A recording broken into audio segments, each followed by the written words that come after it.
Well, hello there. Hello, everybody. Good evening. It's Thursday, October 20th, 2022. That means Halloween's 11 days away. It's just not the same as it used to be for me. Oh, it'll be fun. They got a lot of engagements. Things are going on.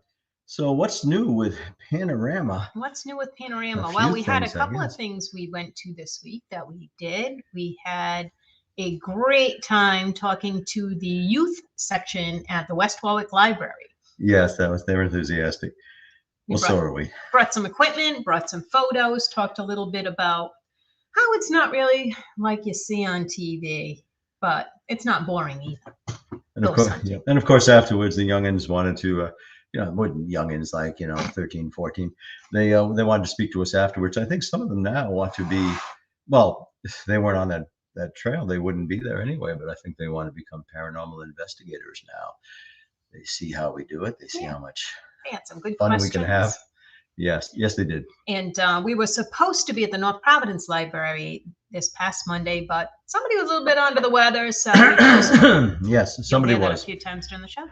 Oh yeah, yes. No, I came down with a something that settled right in my lower sinuses and throat, and when it drips down into your throat, then it's like, "Hello, everyone, how are you?" But I'm coping. I sounded a little bit. I sound a little congested, but I have some nice tea. Thank you. So if you happen to be around North Providence Monday night, yes. That's going to be the 24th now. The 24th. Monday the 24th. We'll be doing a program at that library. Yeah. The North Providence Union Free Library. On Miserable Spring Avenue, for those of you that know North 1810 Miserable Spring, yeah. Also known as Mineral Spring. Yes. So we did that. We also did... That's the one. Thank you very much, Ken, for putting that on there. I got to remember to put these things up. That have to remember those things. We did a program for the Johnston Historical Society, surprise, surprise, called Spooky Stories. We invited people from our town and surrounding towns to come in, tell us about their haunted houses instead of us telling them about haunted houses that we've been in. And we did hear some interesting stories, that's for sure.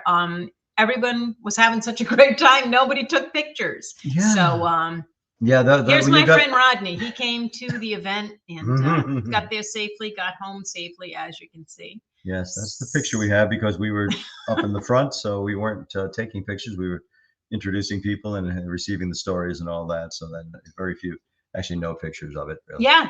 But it was a good time. And you know what? These days, people spend too much time taking pictures, making videos, doing recordings of everything they're doing instead of experiencing it firsthand. So that was like kind of an old-timey event where people sat around telling stories, listening to each other, and having cake. This was conceived of by Elise Carlson. You're a brainchild, and I thought, okay, it'll be a cutesy thing, but it was really a home run. Wish we had more people, but we got a pretty good crowd for that, especially for that room. We had a pretty good size. Oh, and it was a terrible rainy night. I don't blame people for not feeling like leaving the house. It was atmospheric, that's for sure. It was very rainy. All right. And rainy. So that's what we've done. So what have you got coming up? Okay. Well, North Providence is coming up. Okay. The big thing will be Warren Seekers of the Supernatural, and that will be taking place at Mohegan Sun in Uncasville, Connecticut, and that's going to be the 29th of October with a VIP party the night before on the 28th. Oh yeah, there we go. And I'm going to be one of the speakers, keynote speaker, but there are several of us, and I'll be largely recounting my time at the house in Harrisville. We call it the Conjuring House, and because it is about the Warrens, and of course they were the one that propelled that situation into fame and moviedom. So I'm looking forward to that. It'll tedious, tiring, but it will be fun. It will be rewarding. And some of these people I only see once a year at an event like this. So I'm very much looking forward to Warren Seekers of the Supernatural. Tony Spera, the son-in-law, Ben and Lorraine, he had a video show as a televised, and it was called Warren Seekers of the Supernatural. So that's where he gets the title from. So we're not quite done with Ed and Lorraine, not by a long shot, in fact. So they'll be there with us in spirit, very much so. I have what you call a cult following now, I guess. They do. Heck, they're more popular than ever now. But, right.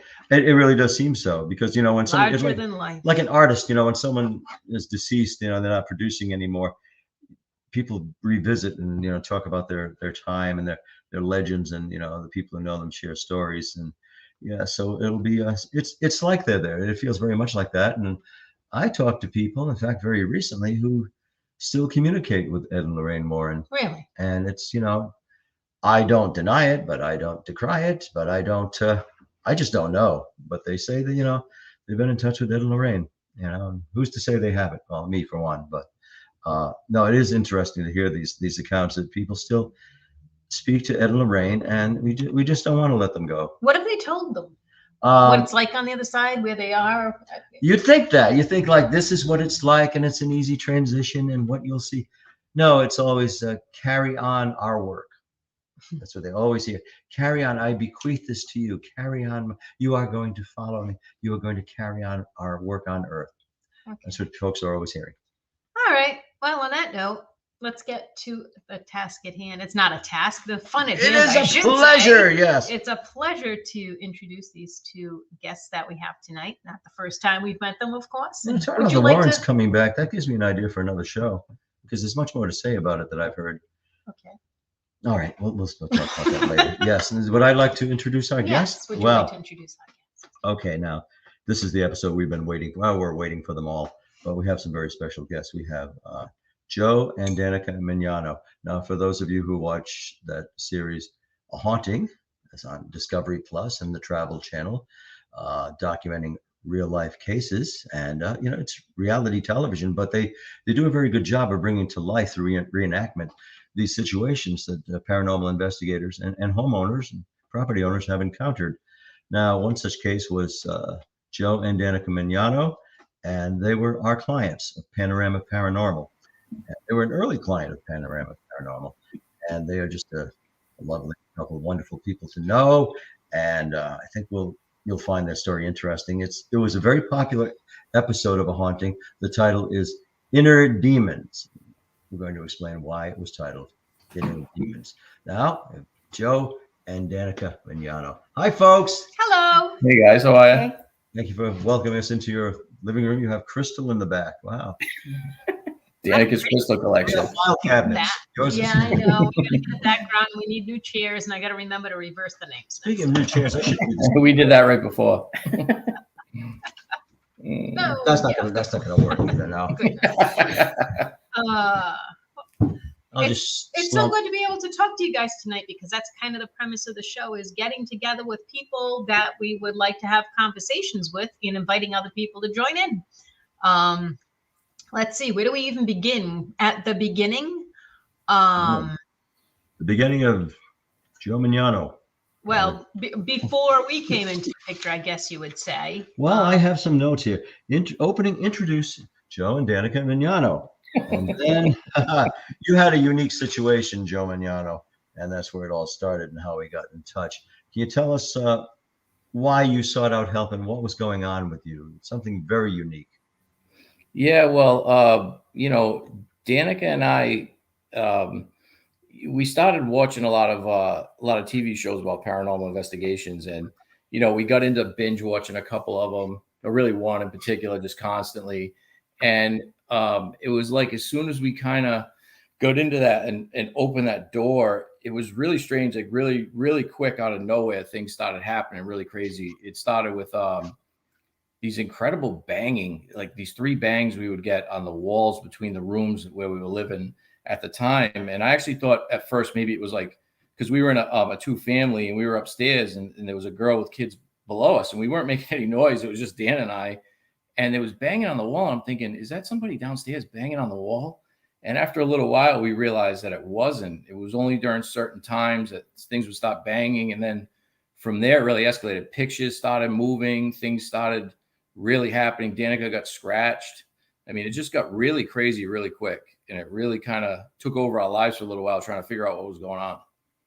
So we moved after that. Yeah. So something wanted your attention badly. Yeah. And was getting it. And I don't know what precipitated this. I do know something of your history, of course, Joe, from our initial interview, and then, of course, the television show they did to document that. But everything was real. This was a real case, and it's just the television network contacted me and said, "What are you working on?" And this, was your case at the time. but you suffered a real mishap in the line of duty as a police officer, and that seemed to change things. You had the paranormal happenings, then they took a certain turn. I want to say for the worse, maybe the more intense when you had your mishap. Did you want to get into that at all? Yeah, sure. I mean, well, it's weird because I always kind of believed in the paranormal, but never had experienced it. And, you know, it was just one of those things I didn't rule out. You know, I was open to it, but I hadn't really spent much time thinking about it, you know. And then years before any of this happened, I was working in Providence, like you said, as a police officer, and I was outside of a nightclub, and there was a fight. And as I was breaking up the fight, one of the kids involved in it pulled out a handgun and tried to shoot the guy standing right next to me from basically at our feet. He was on the ground. And one of the bullets just missed me and went right by my head and damaged my ear. And over time, over like the next, you know, probably, oh God, I don't know, you know, 7 to 8, 9, 10 years, whatever it was, I pretty much completely lost hearing in my right ear. And it seemed like, I don't know. I always feel like that had something to do with it because I'm very, you know, how I kind of realized what's going on with the paranormal and how I really kind of got really pulled into it was when I started hearing like the whispering and the talking and the voices, you know, and my ears would like even, I mean, all the time now, whenever we're anywhere or you get that feeling that one of the first things that happens is my ears will ring for about 10 seconds to the point where I can't hear anything. And it's like almost how they get attention or get my attention. So, and none of that ever happened before. So I feel like, you know, deep down, you just have the gut feelings. I feel like that definitely had something to do with it, you know? Yeah. So it really was, you know, kind of a crazy thing.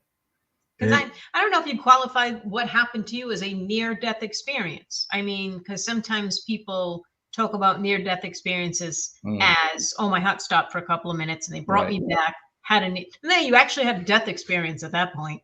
Yeah. What you had, I would think you could consider a near-death experience. There must have been a few seconds there where, yes, because I think, you know, even just the repercussions just kind of stunned you. It changes a person when you do have that close a call. I mean, I used to drive to work from Route 6, 295 to Route 6 into Providence, and you know, it was 4-lane traffic. There weren't too many days where I didn't have a near-death experience. I was just thinking that. 4 lanes, and it really does give you a different perspective for the rest of the day. Like, that was close. I'm going into work, and I'm just fine with that. So it had to have profoundly affected you. I think it had to. Yeah, it did. It took a while for it really to sink in how close of a call it was, you know, because in the moment things happen, and then you're kind of forced to move on from them. Yeah. And then, you know, as you get older, or you know, and time passes. And, you know, you suffer, like I said, like I didn't lose all my hearing right away. You know, right away was pretty much vertigo and things like that. But, you know, I went back to work after that. I was cleared to go back to work. So I worked for another, I think I was on the police department maybe another 3 years until I left. So, I mean, I worked. I did notice toward the end that I wasn't hearing people walk up next to me and things like that. And it's one of the little reasons why I left. But you know, as you get older and you realize, like, you know, you go through your daily life, and like I work as a counselor now, so like I'm pretty safe, you know. And you think back on that stuff, like, wow, that was, you know, in a couple inches, I wouldn't be here. You know, it's crazy to think about that.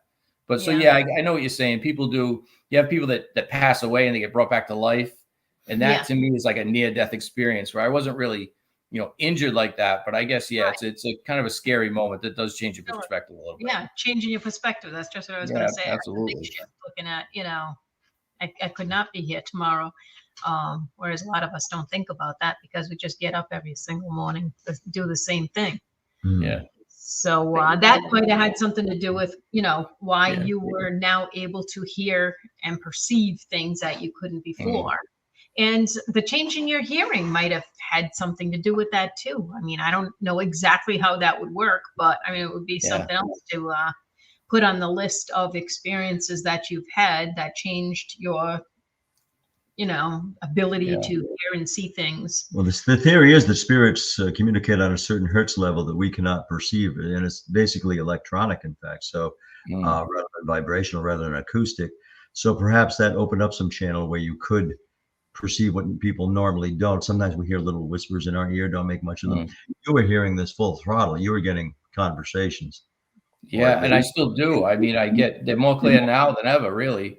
And it's not all the time. You almost can feel it kind of come and go. But I really think what happened, honestly, is that I've noticed now, like if you were playing any kind of music or there was noise in the background and we were trying to have a conversation, I wouldn't be able to hear you. You know, where like when you have normal hearing, you can kind of focus on one thing with background noise. Right. And I remember my father always being like that because he was a police officer too and spent so much time on the range. He couldn't hear anything. And whenever there was background noise, forget it. And I kind of understand now. And I think that has a little bit to do with it because it's almost like I've learned to focus a little more to hear. It's almost like I've had to kind of just through life, just kind of pay attention more. And I think that's really what it is. I think I've just had to focus more on what I was listening to. So then when I started hearing certain things, I think I just was able to pay attention to it a little more and not be distracted, you know? Yeah. So you have benefited. That's endemic to you anyway. I think you take the high road, Joe. I think you look for something positive out of what other people would think a backslide, and you try to bring something, useful to it. But you did want to seek help. This was annoying you because of the quality of the messages, what was being said to you. Yeah. By the time we had reached out to you guys, we were having things thrown around the apartment. It was at the point where I had to put, if we would have in like the spring and the fall, and even sometimes in the summer, we lived in East Greenwich near the water, and we would open the windows, and we'd rather have like a fan on than close everything up with the air conditioning. And whenever there's any kind of background noise, like any kind of static background noise like that, that's really when you can hear talking. Like even if I was to record something, trying to record or an investigation, when it's dead quiet, that's when it's really hard to hear. When there's background noise, something like a fan running, it's a little easier because it's almost like they either have something to talk over or hide behind, kind of like a spirit box. Yeah. And it was at the point where I had to put an earplugs in to sleep, because with the fan on, the whispering was like so, like it'd be quiet and then they'd yell a word, or it would yell a word. And it would just be so disturbing throughout the night and kind of scary in the beginning that the earplugs helped me kind of ignore it and not be bothered enough to fall asleep. So what did you think was happening to you? Were you doubting your own senses? No, not that's the one thing that kind of got said, but I never once thought it was anything but paranormal, because it was always coupled with so much other stuff. It obviously wasn't just me hearing this and nothing else happening. Right. Like that's kind of, that's the one thing like about the episode that I kind of not disagreed with, but kind of wasn't 100% right, was that like Dan had I'm telling Danika something's happening and she's kind of looking at me like no idea what's going on. Like it was coupled with stuff getting thrown or moved. Funeral prayer cards, we'd go out, we'd come back, they'd be propped up on like the mantle when we came back. Like we didn't put those there. Her grandfather passed away and he was in the military, and when they do the military funerals, they fire the rifles. Yeah. She had the shell casing from that. And we went out one day, came home, and it was taken out of her jewelry box and placed on the pillow on the bed. So, I mean, we saw things moving around, being thrown. Her daughter saw things, saw a penny appear right in front of her in midair and hit the wall. So, I mean, things were happening with it. So it wasn't really a situation. More of it, yeah. Well, when we have the theatrical release of your story, then maybe they'll be able to get more detail and all that. I honestly do think that could be made into a movie. And people would like it because people would be thrilled with it because there's so much detail, and it was complicated. It's not just the ghost come in and rescue Joe and Danika if we can. It wasn't that. I must say, when we first interviewed you, my thoughts had to go to that. Is this something psychological on his point? He's very sincere. I don't doubt him at all. But could something in his past have triggered this? Is it just a mental thing? Boy, were we surprised. Yeah. I mean, I understand that. I think if I was standing outside it, I'd think the same thing. So I get it, because it's so unbelievable. And it's like, I still sit now years later, and during all the stuff that still happens, and we sit like, can you believe that, what we've seen with our own two eyes and know to be real for a fact? Like we've seen it, whether anyone believed the things we say or even the more crazy things that have happened, we know they're true. So it's like, can you believe what we know for a fact is possible. Like, it's crazy, some of the stuff. Well, Crazy. early on in our investigation, we took a turn in our approach. Do you want to tell about our enlightenment with that, or what was a real surprise there? You were looking for a demonologist, were you not, Joe? Because because it was so, everything I was hearing was so negative. And when I really started focusing and listening to the recordings, that's what it was identifying as, was a demon. It was saying it was a demon. So, I mean, when, we met somebody who knew you and told us who you were, and obviously we found out what you did, it seemed like a fit, because it wasn't, we weren't getting these positive messages and then, contacting demonologists. I knew whatever I was initially hearing was not something that was, at least, it wasn't something that was trying to be nice. Let's put it that way. It was saying everything it said was like really, really, really vulgar. It was, really, in a word, hostile and vulgar too. Yeah, it was. Yeah. Well, it was actually Elise that discovered something else, another nuance to your situation, and that you knew, but that was confirmation for us when she detected. Well, we had the interview recording and our initial interview, and we were reviewing that, and Elise was listening. She had the headset on. I don't know if you can show any of that. I was going to play the audio, but apparently I can't start and stop it, and it's like a minute and a half long. I don't think everybody tuning in to watch the show. I'll be able to put it in the notes later. I can add it to the comment section. But what I have is like a minute and a half long clip from when you were playing some EVP for us that you had recorded on your phone, and you guys are having a conversation back and forth. Oh, was it that day? I think it happened here. And I had written down like some of the things. I really should have had somebody put this a lot louder, because every time I listen to it, I think I hear something else in the background. Maybe you do. Maybe What I heard, a big space. I just heard, why can't something see? And that's like with I just wrote that down. But the things we do have from this clip is the four of us talking. It's clear who is who. And you guys are just going back and forth. And then you hear someone say, yes, I am. And then you hear from one of your EVPs, someone asking, are you okay? But the voice doesn't match what's on your phone at all. Like, it doesn't sound like it's coming from your phone. It sounds like it's coming from someone up close to that recorder. It's really strange. So it's like they answer the question before the question's asked.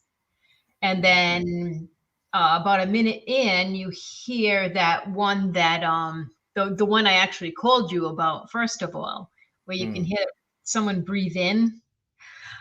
You hear that, like that, and then it says, "I'm going to get you, you effing something." Yeah. It's kind of hard to make out. Then comes in the hostility. That's the one that really got me, and I just kept playing that one over and over. But this thing, we give it a sentience. It seemed it did have a personality. It was demeaning you, and that's why initially I wondered if it was a psychological aspect, a projection. Because it was like tearing you down, telling you to give up, kill yourself. There's no reason going on. I mean, what spirit does that? Well, a nasty one. Yeah, which I thought was interesting, because it's the complete opposite of my personality and who I am. Yes. Like, I always, whenever I would hear that, or it would say something like that, I would always kind of laugh, because it's just it's not gonna happen. Like, it was never gonna break me. It was never gonna make me do anything to hurt anybody or myself.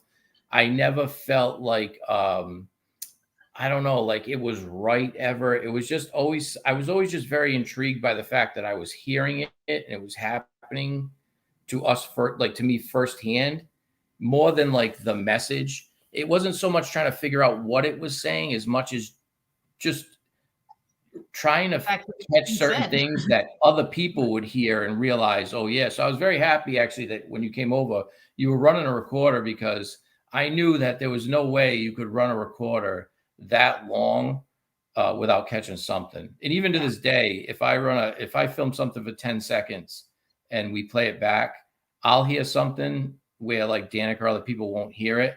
And then Yeah. if you kind of manipulate the audio a little, slow it down and make it a little louder, that's when people understand, oh yeah, that is there. Yeah. You know, so it's always wherever we go.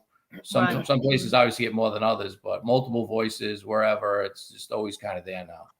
Right. I think you always saw it as rather than something, really like horrifying, demonic. I think you saw it as vindictive and childlike.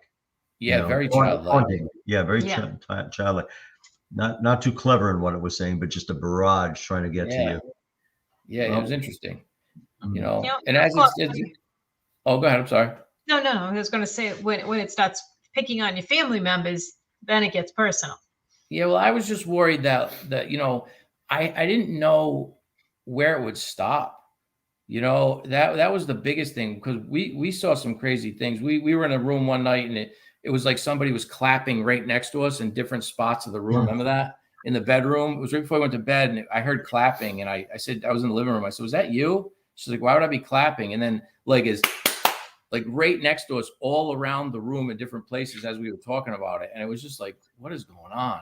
Yeah. And then there was a night when I had a big Halloween mask of a big bull head with horns. Oh, yes. Yeah, it was in storage 2 rooms over behind 2 locked doors. And I woke up in the middle of the night with it hitting me. So somehow it got out of a box 2 rooms over with 2 shut doors and appeared over me and hit me in the middle of the night to wake me and scare the hell out of me, where I jumped out of bed. And we're like, how did this thing move through walls? Yeah. And we know what happened, but it's, it's just crazy to think like, so I didn't know what it was capable of. You don't know where it's going to stop. And I knew I didn't know enough about it. So that's why we kind of tried to get some help. Did Danika seem targeted at all? What's that? So Sarah asked if we felt that it was had specific intentions. And yes, in the beginning, the specific intentions were probably to drive a wedge between us. More so like if he's saying he's hearing something and I'm not hearing it, it was like more like, hey, we want, like, you don't deserve her. You shouldn't be with her. Like things like that. And, and honestly, until like you guys came and like, really were like, yeah, we hear it. Here it is. Here's the evidence. I felt that way too. Like, why can't I hear it?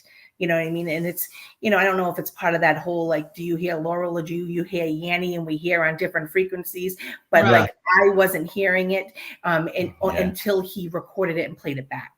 Like, so I couldn't hear these things. Yeah. Yeah. It's just, it was definitely a strange time. Yeah. Now it's kind of commonplace. And now I don't hear just that one. I hear spirits everywhere. I can, we get it. Most of them we can get on tape, hopefully, if you try long enough, and she ends up hearing them. I think Fort Adams was probably the one place where you actually heard them like in real time. It's so haunted there that she was actually hearing them talk like to me. And she's like, oh my God, I can hear that now.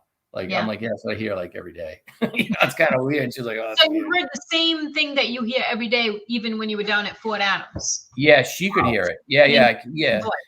In some places, it's definitely more pronounced than others. And now more than ever, I can hear more.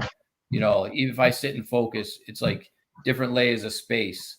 So you can tell it's different spirits with different messages. Yeah. I had a really weird one yesterday after my stepson's football game. I was sitting in the car waiting for Danika with just the car running, and I could hear something sounded like it was far, far away talking. I had to ask it like 6 times what it was saying, and it was just saying that my stepson had an unbelievable football game, and it was glad they won. Wow. Wow. And it was positivity. And it was like, all right, thank you. It was like, no problem. It took a while. Like, what'd you say? And then I could hear like, excellent, great job. And then you could hear certain words. I was able to put it together.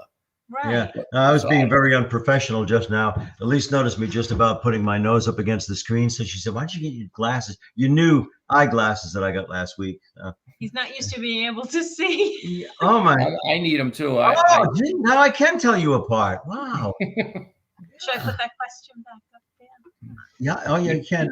Did I ever think that it had the potentiality of becoming a tulpa? In other words, a projection of something that takes on a life and becomes its own entity and can act independently of its origin.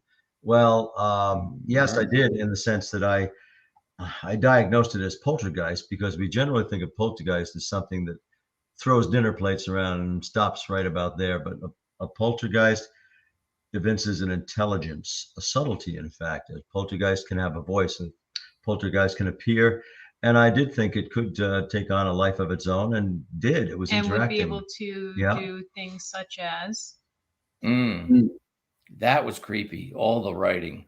Writing on the wall. Wow. Sentences on the mirror in the steam. It got to Yeah. be commonplace every time she would shower. Now, has that ever happened in any of your new places since then? Yeah. Last place it did. Yeah, The last yeah. place? Not here though. No, not here. No. So Well, yeah, there was some. I heard little kids laughing, like up in the bathroom with the fan on is a very good place to hear because the acoustics are good. Like that seems to be where I get, oddly enough, that's where I seem to get like now messages from different spirits. You can hear them very well. And I heard little kids laughing and playing one day to the point where I got chills from it. And I kind of wrote it off. And then about an hour later, Dan was getting out of the shower. She was, come up here and look at this. They were little kid handprints on the mirror. And no one in our house has hands that small that could make a little kid's handprints. The kids. Yeah, she has the smallest hands. It was definitely like a little kid's hands, up high too, where they'd have to be like a toddler would have to be standing on the bathroom counter and touch the mirror. Wow. So, and we had just cleaned it. I think I just cleaned it because we were painting. So it was really, that was odd. That's the only thing with the mirror that's happened here. Yeah. Yeah, but everything else has been happening. There was one night some stuff got thrown, but it's.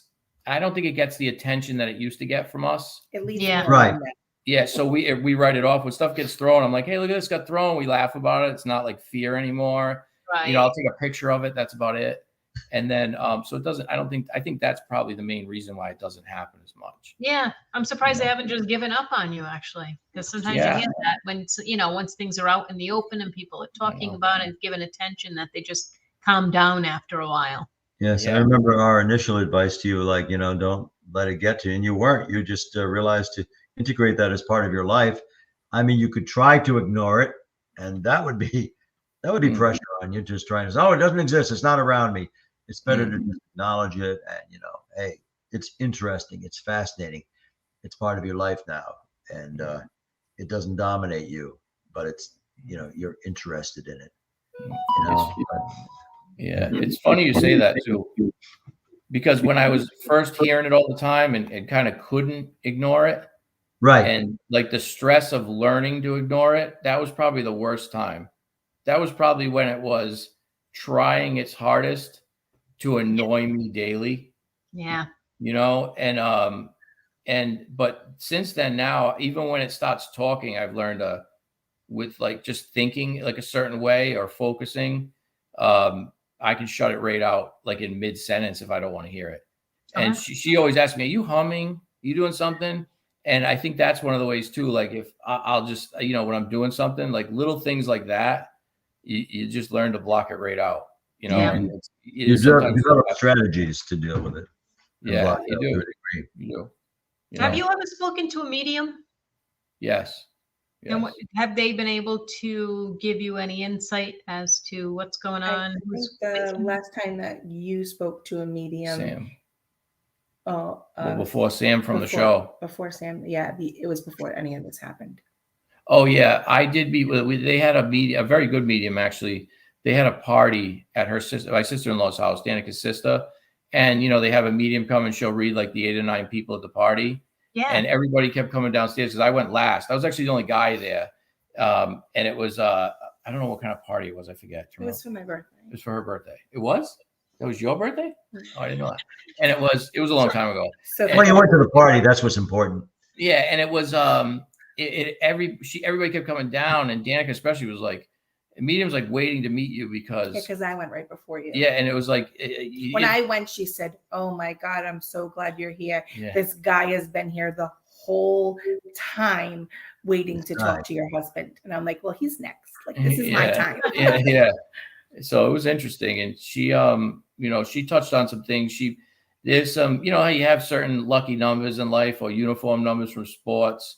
And, she came up with a couple of those that were dead on. And it was weird how she said it. She was asking me about like 21 is one of the numbers I always wore. And she was like, what's this? I keep getting like February 1st. What is February 1st? And it like hit me like, oh, 2-1. She's like, I'm not a numerologist, but there's a lot of numbers. And then it was my father was coming through, and a lot of like, because he passed away in 2008, and it was a lot of supportive messages from him. and good advice. And a lot of it really hit home. A lot of it was very, very But nothing honest. foreseeing this. Yeah, but nothing foreseeing any of this. And it wasn't, I got a lot of insight from Sam. When Danica was doing her interviews, I sat outside with Sam, who's clairvoyant. Yeah. And he was talking about how when we sat together outside, I started seeing things in the dark, moving around, and he started hearing things. And he's like, that tends to happen. I'll start picking up on what you can do, and you'll start picking up on certain things I can do. And I was seeing like this black shadow figure basically looked like it was jogging around us, and it was scaring the hell out of me, to be honest with you. I didn't really want to make it known then, but I was kind of terrified. And he's like, oh yeah. And I keep hearing this horrible negative, like voice, like swearing. And then at one point, I guess when I was filming, he said he looked to his right and he saw a face, this horrible face, like just staring at him to the point he was like had one of those shock moments. And and he said it looked kind of like, I don't know if you ever seen The Grudge, that movie, the little like Asian girl in the dress who's scary and she like screams. He said it was dressed like that with long hair, but had like this long like dog snout. And he said it was terrifying. And he turned and looked, and it was right in his face. Wow. And he was telling me, I was like, oh, that's not good. No, not at all. Yeah, they had a lot of bad surprises in The Grudge. You turn around. That was kind of an interesting conversation I had with him. He helped me a lot just in that. Good though. Yeah. Yeah, some of the little things he said helped me a lot. So it was good. Yeah. Oh, well, it's good. Now, are you both glad that you did that? I'm sorry, I don't want to interrupt your thought. Hold that thought, please, because I like your thoughts better than mine most of the time. Are you glad you did that television episode? It told your story. It encapsulated your story. It couldn't get into the detail. It's more like, this is what happened, this and that, and then it was tied up. They got to hit the highlights. And of course, they have to leave out a lot. Are you glad you did it? Are you glad you told your story that way? She's not. I mean, there was certain aspects to it that I don't believe, but like, I don't think it was something I manifested. Like, I don't believe that at all. I think, as a matter of fact, I know, like, how you just know something. Yes. It got attached to me at some point. I actually think I know where it happened, to be honest with you. But, it's just, I don't think it was something I manifested, because I'm a pretty positive guy. That's not how I know. I've been through a lot, and I'm still like probably the happiest person ever. Like I'm not depressed. I'm never down. That's because I've heard. Yeah, she's right. But no, like it's true though. But like I'm a pretty lucky guy. Like, I count my blessings. I'm one of those people. So I don't think it was that. And I liked the experience of it. I thought it was really cool. And but Danica, she didn't really like it. She doesn't like talking publicly about it.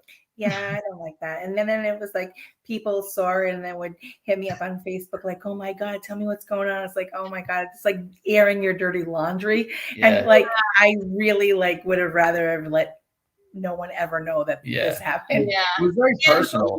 To it that you almost want to sit there and explain what really happened, but then you're like, no, because I don't want to tell you all about it. Yeah. And especially the way that they only had like a small amount of time to tell the story. And so it was like they put like the writing on the mirror, and then she like brushes her hair and looks back up and it's changed. And it's like this was over like a very long period of time. Oh, when I got scratched, it looked like a T-Rex attacked me. It didn't really Yeah, she said the Bengal tiger got oh my God, I think a Bengal tiger. Yeah.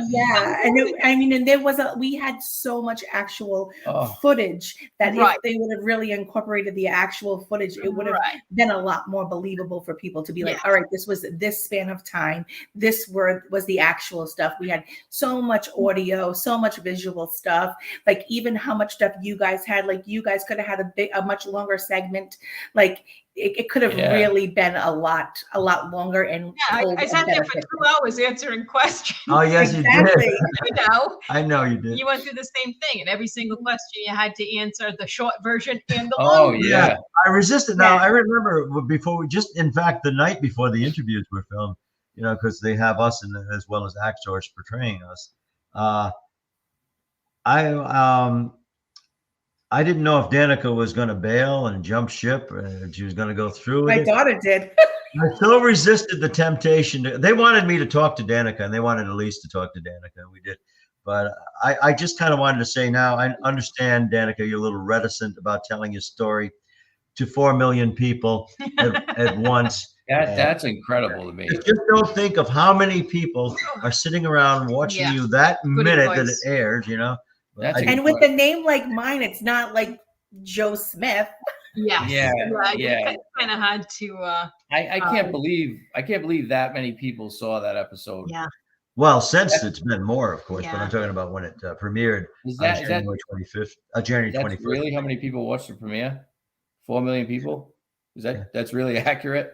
Hey, I Joe, thought that what was about over this? time. The Imagine episode, if you guys didn't all come to my friend's house and watch it. That would have been all that many more people. Yeah. So if anybody who wants to know about the actual show itself, we that was filmed during COVID.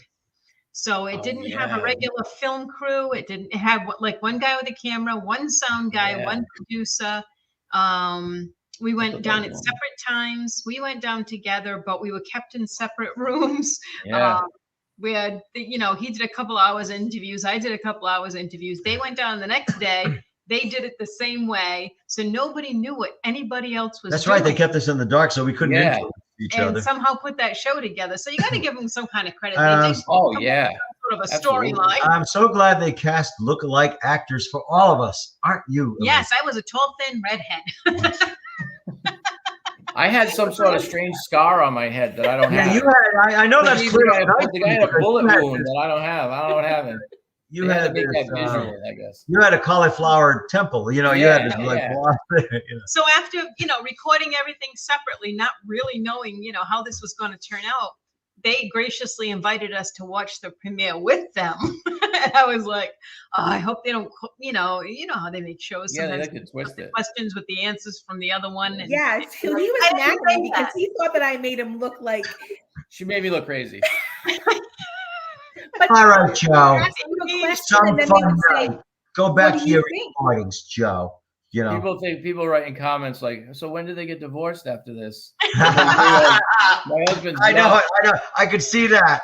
I could see that because the tension is so thick. Hey, my actor did look like me. In fact, that's part. He told me he had to audition, but they did cast him because of the resemblance. He just looked better. He looked My better. actress said that I was actually one of the only people that she got to ever talk to because everyone she played has been dead, and she's happy I'm not. Yeah, Danika's had contact with her. Oh, that's great. You get to talk. You are among the living, and I so love playing you. I watched the episode again today, getting ready for the show, and one thing we laugh about is that when you spill the wine and you're going to go upstairs, I knew you'd say this. Got to go upstairs to clean up. And then Joe says, I'll take care of dinner. You go clean up. You take a shower and stop brushing your teeth. You didn't have dinner yet. Yeah, in other words, Joe taking care of dinner is having dinner by himself. Yeah. And if you look like dinner was already on the table. So the audience must fill in the blanks and say, heck with this. Yeah, I'm not going back. Yeah. They ate already. They're good. Yeah. But it was cool. It was nice that they got to, she I have a lot of evidence over the years, we still do it. I was recording stuff the other day. I have a ton of stuff and it's like, I was just glad they used some of it where she was like, we had so much more. Yes. Yeah. I was just glad that like some of the stuff I bothered to take pictures of actually got used for something besides like in my phone to look at, because if I know everything that I've captured has been real in the moment. Yeah, you'd have to take it at my face value. But if you saw the mountain of evidence I've captured, I can prove that spirits exist. If you are somebody who is a skeptic, sit down for like an hour, and by the time you leave, I will be able to prove to you they exist. Yeah, like that's how much evidence I have, and it's kind of crazy to think that. It's weird. People don't like to say that, but it's interesting to know for a fact that there is obviously something else out there, a lot of something else out there that's capable of a lot of different things, and it's just so interesting how it happens. And it's capable of independent thought, and sometimes action. Yeah. By the way, you said your number you had a lot on your jerseys, your uniforms was number 21.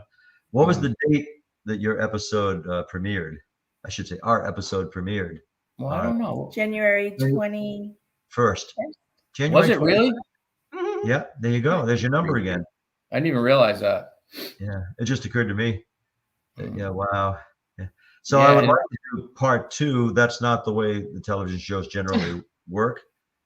Yeah. Danica wouldn't like to do part 2. Conjuring, and then they have part like 16, 17. Yeah. You know, but that's ongoing. Fortunately, I was a part of that. I guess. Yeah, that house is that I don't know if I could live in that house. We got the opportunity to go in there and spend about an hour and a half getting a little private tour. Actually, that's through them is how we met you. We just happened to go up there and catch it on a certain day and meet someone who was very friendly. But the time we spent in the house upstairs, I literally could not breathe. And I felt nothing. Yeah, I could not. I felt like somebody was standing right behind me, and I could not. And I don't get that sensation. I shouldn't say I don't get it. I haven't gotten it in my experience with all this ever. Like I get it sometimes. Like I get that weird like okay, so you get that feeling, and it's just like something's around, but it's more like an anxiety. This actually felt like a pushing, like you can't breathe in that house. I don't know that house is. What about you, Elise? How do you feel when you go upstairs or like anywhere in the house? I've never had any kind of feelings in that house. I spent a lot of time there. It's the only thing I thought was creepy was the well.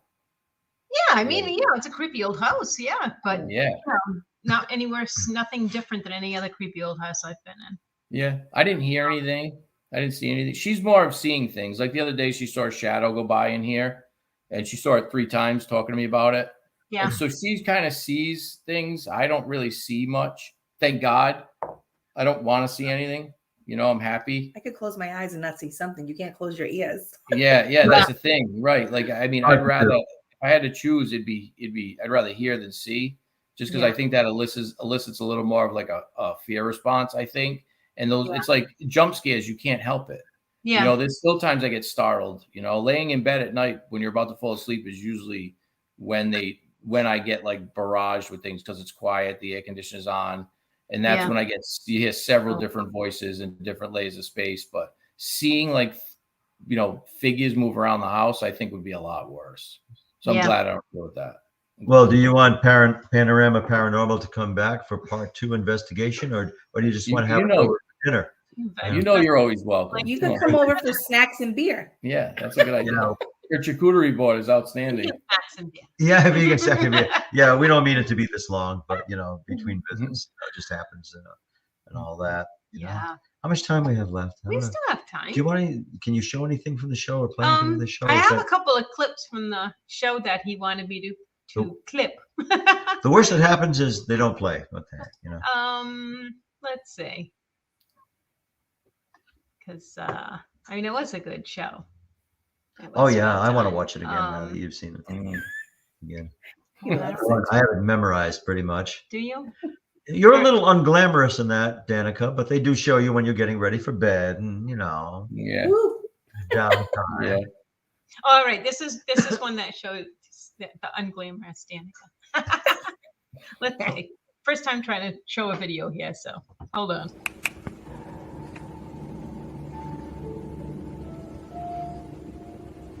Aww, Joe.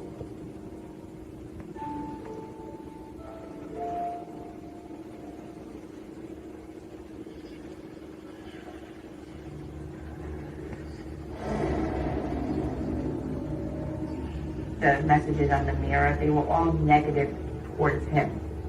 So it was like, I remember that. We get the real Danica after that. A touch of realism is she really used Danica's toothbrush. And they're getting some details down there, That high actually happened. That was one of the first ones we got. That actually happened to me. I got out of the shower and saw high. And then I called Danica in, and it was it. Actually, I don't remember. It might have been you. I don't remember. I can't. It's so long ago, but the high was one of the first ones we got was high. And then Danica said, "Look, it drew eyes on the mirror." And it was actually like a girl's boobs. I was like, damn, that's not eyes, that's boobs. You can't show that one. But it was like, I thought it was eyes. I didn't think he was looking at me. It's saying it's looking at you. It was commenting. Yeah, I can just picture going, oh my. Yeah. Anything else? There was a lot. Maybe we get another one. Let's see. Well, these are the ones you asked me to get, so you can remember what they are. Here's another clip from the show. Yeah. There we go. Right on the bus. I love that narrator. He goes, see, you just said. I like the camera work when they show from the next room, like looking in, like something's watching you. It's all foggy. Yeah, right. Yeah, and the guy's got my voice down, and I'm monotone. You know? Yeah, I didn't realize, Elise. I never realized how much your actor does not look like you. No, not a bit. Well, they got this She's kind of. cute. Oh, I like her. They're of the Caucasian persuasion, and it ends right That's around about there. it. They're both nice looking, I will say that. And Oh, I wanted to make sure that Elise was portrayed as intelligent and not a sidekick. You know, Yeah, so absolutely. resourceful in a word. they did transpose like some of those comments though, where I'm talking about demons and you're talking about parapsychology and poltergeists and things. I did come Like, up with you're using my words and I'm Poltergeist. using Actually, yours. that was my baby. Yeah. Yeah. But I was what was it? I was surprised. I was worried they were going to do that horrible New England Boston accent that you get from when other people, they overdo it. I was just glad that he sounded somewhat natural and they didn't go really hard. With sometimes they try that, Yeah. What we got here is a situation, Harvard Yard. Yeah. This evidence is wicked. Danika, somebody's at the door. Yeah, that's what I was expecting. I have an idea. It was done pretty well, though. I gotta say, I was happy with the way it came out. I was too. Yeah. Well, I thought Fran it came Drescher out was taken, so. Fran Drescher could have been casted. Fran Drescher wasn't taken. That'd be, tight. She was busy. Yeah. Her schedule was full. You got lucky. 20 years ago, I would have been all right. But you've got a Fran question Drescher. that I don't know if Oh, that's what do you got? directed toward you. You want to put your glasses on. How's your experience change your perspective on how you investigate? I'm more open to possibilities than I was. I was, trying to be straight edge about, it's of the mind or it's something outside of the body. It's something paranormal. Now I see those two factors as blending. And you're right, Joe. I don't see it as just your mind projecting it. But I'm more open to there are more perspectives at work here. It doesn't have to all be the demon or the ghost. And I've been going along that line of thinking, not necessarily psychological. You see, the way I was trained when I first got into paranormal investigating was it's a ghost or it's a demon or it's just, their own mind and their imagining. And it's multifaceted. And I think your case drove that home, that there's more to work. It's very complicated, very complex. You can't just sit down and write down a case file and say, this is what did it.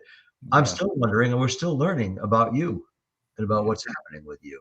And you're learning as you go along. You realize there's a whole community out there of interactive intelligences and what they are. I mean, you can debate what their sources are, but they're real. I debate that with any skeptic. But generally, when you can't really debate with a hardline skeptic who wants, I'm too smart to be fooled. Their last word they'll always win the debate because their last word is always, well,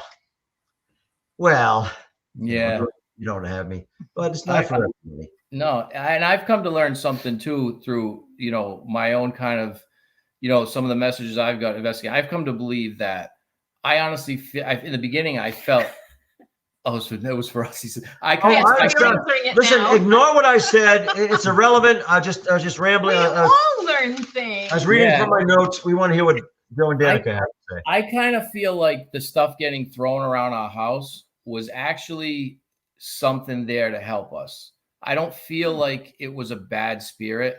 It was never thrown at us. It was never anything that could have harmed us. I kind of feel like the things that were getting thrown around the house were to show Danika that what I was hearing was real.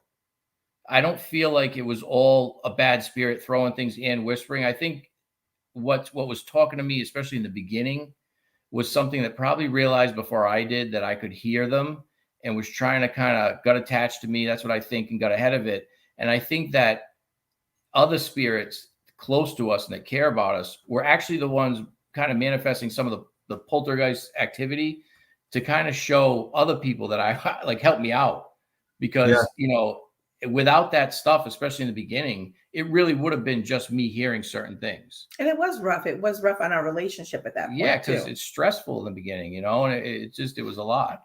And to answer his question on how I investigate, Sarah, was it Sarah? Because I heard Sarah. Okay. Yeah, Sarah, to answer your question on how we investigate, how it's changed it, I don't think it changed it. I think it was the reason for it. I never investigated anything in the past, and now it's basically how I spend the majority of my free time. So I think it really kind of created my interest in the paranormal, created the way I interact with the paranormal. It's really not about, we do catch some visual things, but it's always about audio and listening for me. And we always get something. I always hear something. So it's very fun to go and do it, because I don't think I've ever run a recorder since this has started and not caught something. Wow. They always seem like something's always there to talk. Maybe they know they want to be heard and they know someone's listening and can listen, So, I mean, I don't think it's changed it. It created it. It literally created the whole me being into this. Like, she bought me a spirit box for my birthday. Like, I mean, it's basically like, yeah, like it's really, it really, Yeah, like most people, you buy football tickets or something, and he wants SB11. It's the greatest thing I ever got. But you didn't spend less time with him because of that, did you? No, we go out and do it together. We go out all over. Intimated in part of the episode that you were, blocking her out in favor of your obsession. That was true. Yeah. That was true. There was a time period where I was like, all right, enough. Like, let's have some normality in our lives. Yeah. And you find a balance. And it's true. There's, and like Jane said, that's very true. There's so much to learn. Yes. Like, I don't think anyone will ever know everything. And there's no way to it. I think it's always evolving. No, you have people who have been trying to investigate this scientifically, like not just using machines, but actually coming up with theories and testing them and, reevaluating and testing them again. They've been doing that for like 140 years. Yes, it has been. It started back with, Henry James and a whole bunch. He was a Harvard psychiatrist and, all kinds of very intelligent people from different disciplines of science trying to figure this out. And what seems to be that I've learned in the past couple of years that I've been taking classes at the Rhine Center is that the biggest problem is replication, where you're not going to run into another guy who's having the same exact problem in the same exact way, because you don't even have the same exact experience as yourself. It's something different every time. You can't always say, oh, every time I walk into the bedroom, I hear this, or every time I, go to a certain place, this is what I see. It's something different every time. So how do you build any kind of a theory that's testable, replicable? It's just impossible. All we can do for now is be the best investigators we can be, the best witnesses, try to put aside our perceptions and biases and just write it down as we see it, as we hear it. Of course, you're going to have those biases just like built into you, but the best you can, non-judgmentally, until we come up with something. And now I have nothing to say. You've taken all my words away. No, that's never happened before. Yeah, that's not going to happen. I was kidding, because I do have words. No, I think people seek, especially researchers, they seek a certain systemology. It's like rungs on a ladder. Like, let me climb out of this pit of non-awareness and ignorance. I must have all the answers. Yeah. And you really can't have all those answers. No. And sometimes it's better to have a supposition that maybe is even inaccurate. You got to be ready to say, sometimes I just don't know. It's hard not to solve something. It's hard just to take the notes and just leave the notes as they are. Yeah, it's true. Yeah. Like, really hard. You come to grips with not every time it's a message that is either meant to be figured out or you're going to be able to figure out too. Like, that's my thing. I'll spend a lot of time sometimes trying to figure out what something is saying, and you get to a point where it's like, I'm never going to be able to figure this out. Yeah. And I've gone back and listened to recordings I took back before, and I've heard so much more on them now that I've learned how to listen a little better. Yeah. And so it's crazy. It's like, it's always changing. It's like lightning when it hits. Like, there's no way to go back and say it's going to do that again right there. Right. Exactly. That's a very good analogy. That's perfect. Yes. So it's tough. Yeah. It's fun though. I enjoy it now. It's not a source of stress or anything anymore. I like it. Good. It's fun. That's good. That's not that I gave that to you, but we feel like we've been along for the ride. And you have. No, you did though. You helped me a lot. I remember advising you not to take it seriously, and you figured that out on your own anyway. It's a big deal to get that. You know that in your own head, at least I did. It's a big deal to hear it from somebody who's lived it for as long as you have and been around it for as long as you have, to validate that feeling of, listen, and I know for a fact, I hate to say this to people because I don't know for a fact, I shouldn't say that, but I know my situation, I feel like they can't hurt me or us. Yes. Like, we're not in danger. You know, it's Yeah. more of you know, it's more like you know, like you said, you document what you catch and you hear, but I'm never in fear for my safety. You know, and it's so that's Even with the Halloween mask. the Halloween mask was a little creepy, but it wasn't good. But I mean, like, you know, it just wasn't. I just not how I feel. I feel like there's almost like rules. It feels like some of the evil things have to follow. It's hard to explain, and I definitely feel like there's a lot of good around me too. Right. There is. Yeah, so if it wasn't for you, I mean, you saved our marriage. You helped us. Thanks a lot, Carl. Well, Thank you, guys. yeah, well, I mean, I get the credit, but I also sometimes get the blame. Yeah, no, you guys helped us out more than I can ever tell you. I thank you very much because that Well, it you- really we was. love you guys. We thank you so much. We never, we never told you we could solve anything because we Oh knew no, exactly solve anything. But to talk it out with somebody who just believes in what you're saying and believes what is happening to you, and we can talk it through and try to find a way for you guys to live comfortably with it if you have to, without it if you can. That was the best we could do, and I'm so glad it worked out. And I wanted to say Jane B had entered a comment. Jane B said, I've been at this I've had the paranormal around me all my life, and the more I know, since she can remember, she's now 68, and one thing she's learned is how we know so little. So Jane and I have a few things in common besides our age,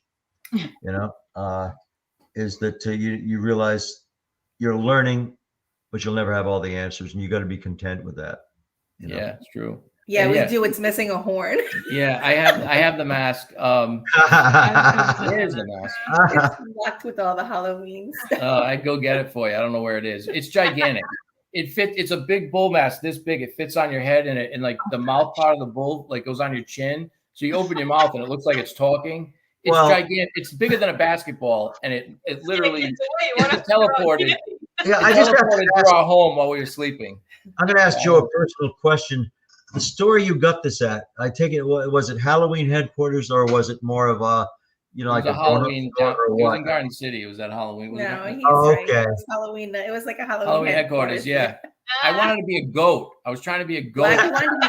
Black Phillip from that movie. It was a joke, but they didn't have any goat mask, so I bought the bull mask. So I was a bull with hooves and passed it off as a goat for Halloween. And I so it's not something like it's a honey, it's bull night. He's tonight, not a furry. Yeah. Well, what are the you're going to crack me up. I can't go on if you keep this up. Oh my God. What are the Mignanos going to do for Halloween? Halloween is traditionally the night where the veils between the world of spirit, the world of the living is at its thinnest. They live it. They don't need Halloween. Well, we have a football game at 4:00, and then after that, the night is ours. No kids. We go hard on Halloween. Every night's kind of Halloween here. I think we had a little Ouija board last night, some other stuff. But I mean, but Halloween is I can't use a Ouija board anymore. That's another interesting fact. I get on a Ouija board, we just get random letters, which is interesting because when Carl and I used one in that house, remember the second time you came, we got all gibberish. Yeah. That is what happens to the point where if I'm in the room and let's say Danika and her daughter or somebody else are using a Ouija board, they start getting like nonsense messages. I have to go upstairs for them to get any kind of other messages, which is really kind of... I do the same thing unintentionally. They had a ghost box session going when I was in San Antonio 3 weeks ago, and there was something of a seance going along. They had the ghost box, the echo box, and it stopped working when I walked in. They said, as soon as Carl walked in, we're not getting any answers. So I said, you're gone. I said, I should leave the box. Say, yes. Yeah. I did it and picked up again. And that's happened with Ouija boards. So you and I are splodgers, probably because we receive so much. Yeah. It is now. The Scrabble word? Yeah. That'll be a Scrabble. Splodging out. Yeah. I don't even know. There's always something. It always feels like there's something around. I don't know. I thought that too. That's a good way to put it, a ghost speaking. I just kind of felt like maybe because they know I'll take the time to listen. Yeah. That, it would even if it's something negative, let's face it, if you're trying to get somebody's attention and you can't, that's got to be pretty frustrating. Yeah. So to have somebody who will listen, whatever it is you got to say, whether it's about them or not, that's who you're going to say it to, especially in that situation. So you try to put yourself, I guess, in what little way you can in that perspective. So that's a good point, I think. Yeah. Besides, I'm a rampant neologist anyway. I make up my own words sometimes, and they catch on. And I see them people are using. I've done that for the paranormal shows, and they get all over it, you know. But yeah. So if Joey anybody tries to do that too. I tell him he's not making that a word. No, yeah, that's not gonna work. see if it catches on. Yeah. Anybody who hasn't seen the episode of A Haunting featuring Joe and Danika's story, it's on Discovery Plus. You can just find the episode looking through their episode guide, or sometimes it's shown on Travel Channel. They'll have weekends where they show marathons of A Haunting, and they will have season 11 on, and it's episode 4 in season 11. If you want to catch that on television, if you haven't seen it yet. I tried to find it on YouTube. We can say YouTube, can't we? Yeah, I tried to find it on YouTube today. I on wasn't able YouTube. to, but Yeah. you know, you know, that's like fishing. You know, you don't know what you're going to get out of there. I couldn't find it today, but of course, there is information on the internet about it. You know, and IMDb, you can find out all the characters and the real names. And We have a credit now. really. Yes. I have an IMDb credit. Imagine. I played should. myself. With stuff. Did you? My extensive acting career. Joe Mignano played himself. Yeah, as yourself. No one can play Joe like Joe can. No. Yeah, he just needs some swelling over the ears and putty. Yeah. I thought maybe he had like a birthmark or something, and then I realized that's something they added. I was like, Well, they wanted to make the point because people tend to forget, you know. Oh And my yeah, goodness. yeah, baby. yeah. Yeah. So yeah, I mean, we'd be happy to come by the new place, the newer Yeah, place. please do. See what we can see, hear what we can hear. I'll bring that same cassette recorder. I was happy to see that they used a cassette in the episode. Yeah. I Um, was hoping I get a copy of that. You know, yeah, I've never listened to that. I've never listened to that recording all the way through, except for the clips you played me. I'd like to listen to it. Yeah.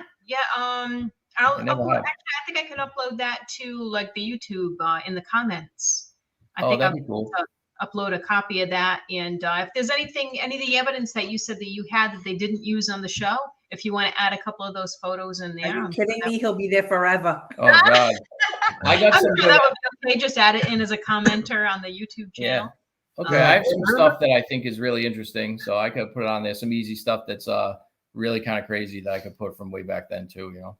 Okay, cool. it's Glad you about asked. time. I'm going to be flooded now. We don't want to say goodnight. We just have to promise ourselves we'll do part 2, but we promised ourselves that every episode. But we really want to have you guys back, and I don't want to wait months. You No, know, Hey, whenever we you could want. do something on Fort Adams. for Yeah, that. it'd be great. That'd be fun. Yeah. Yeah, whenever you want. Whenever you want. Thank you very much for all your help through all of it. And I was glad that the spirit voice spoke to me once. It addressed me. It wasn't complimentary. One time we were recording, it didn't want me there. I made that known. Oh, that's right. Yeah. I like being included. Well, thank you so much, Joe and Danika, for inviting us into your homes. You Yeah, know, thank you. and this will only give you more notoriety, Danika. Tell you Thank Love something it. again. You know, Well, it's nice to see you again. yeah, Nice to see you. we'll guys. write a book Thank on you it. so much for We'll write a book. yeah. Someday, maybe. All right. Good night, and Good talk Good to you night. very soon. All right. All right. Thank you. We'll see you. Guys, thank you. Bye.